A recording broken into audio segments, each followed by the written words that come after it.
Set 1 जुलाई 2024 class 7वीं विज्ञान यानी science का कुल नंबर है 20। हरे पौधे में भोजन बनने के प्रक्रम को कहते हैं। बी भाग प्रकाश संश्लेषण। सभी जीवों में ऊर्जा का चरम स्रोत क्या है? इसका आंसर होगा डी भाग सूर्य। मानव शरीर की सबसे बड़ी ग्रंथि कौन सी है? बी भाग यकृत। लिटमस सूचक किससे प्राप्त किया जाता है? डी भाग लाइकेन से। प्रयोगशाला तापमापी का ताप परिसर कितना होता है? सी भाग -10 डिग्री सेल्सियस से 110 डिग्री सेल्सियस तक। जटिल खाद्य पदार्थों का सरल पदार्थों में विखंडन पाचन कहलाता है। चींटी के डंक में अमल होता है, सत्य है।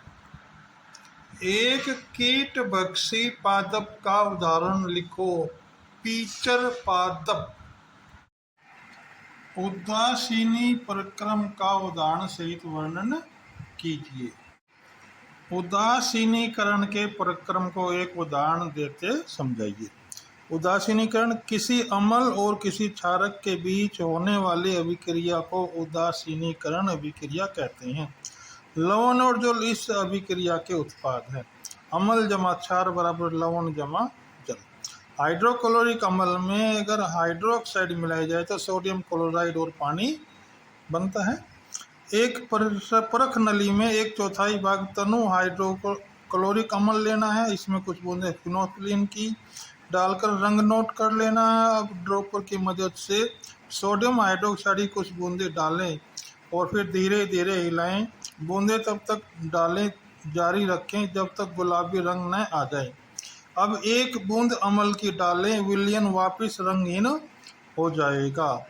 अतः स्पष्ट है कि विलयन क्षारीय था जो रंग गुलाबी था, परंतु अम्लीय विलयन में रंगहीन हो गया, अर्थात उदासीनीकरण अभिक्रिया हो रही है। अमीबा में पाचन प्रक्रिया का चित्र सहित वर्णन करें। अमीबा सूक्ष्म जीवों पर निर्भर करता है। वह भोजन को ठोस रूप में निगल लेता है। अंतःग्रहण अमीबा के किसी भाग से हो सकता है क्योंकि इसकी आकृति नहीं है।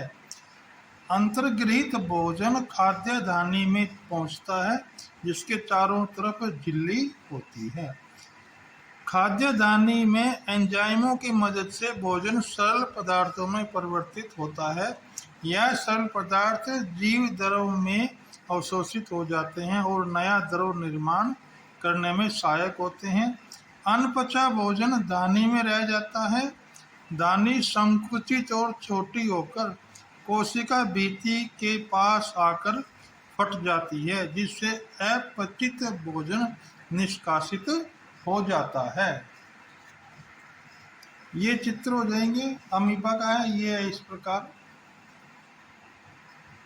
ये हमने चित्र बनाने हैं। ऊष्मा चालक व ऊष्मा रोधी का उदाहरण सहित वर्णन कीजिए। चालक वे पदार्थ जो ऊष्मा में से ऊष्मा को आसानी से गुजरने देते हैं। वे पदार्थ जो अपने में से ऊष्मा को आसानी से गुजरने देते हैं ऊष्मा के चालक कहलाते हैं, जैसे एल्युमिनियम, आयरन, तांबा आदि। ऊष्मारोधी वे पदार्थ जो अपने में से ऊष्मा को आसानी से गुजरने नहीं देते ऊष्मा के कुचालक या ऊष्मारोधी कहलाते हैं, जैसे प्लास्टिक, लकड़ी, रबड़ आदि। क्वेश्चन नंबर 12, स्वपोषी, परपोषी व सहजीवी संबंध का वर्णन कीजिए। ये सजीव सूर्य की रोशनी में अपना भोजन स्वयं तैयार करते हैं। उदाहरण हरे पादप, नील हरित शैवाल। परपोषी ये सजीव अपना भोजन पादपों या अन्य जीवों से प्राप्त करते हैं, जैसे परजीवी, कवक, जीवाणु, जंतु। सहजीवी संबंधी ये एक ऐसा प्रबंध है जिसमें दोनों सजीवों को लाभ होता है। एक जीव आवास, जल और पोषक तत्व उपलब्ध कराता है, जबकि दूसरा जीव खाद्य पदार्थ संश्लिष्ट करता है, जैसे लाइकेन।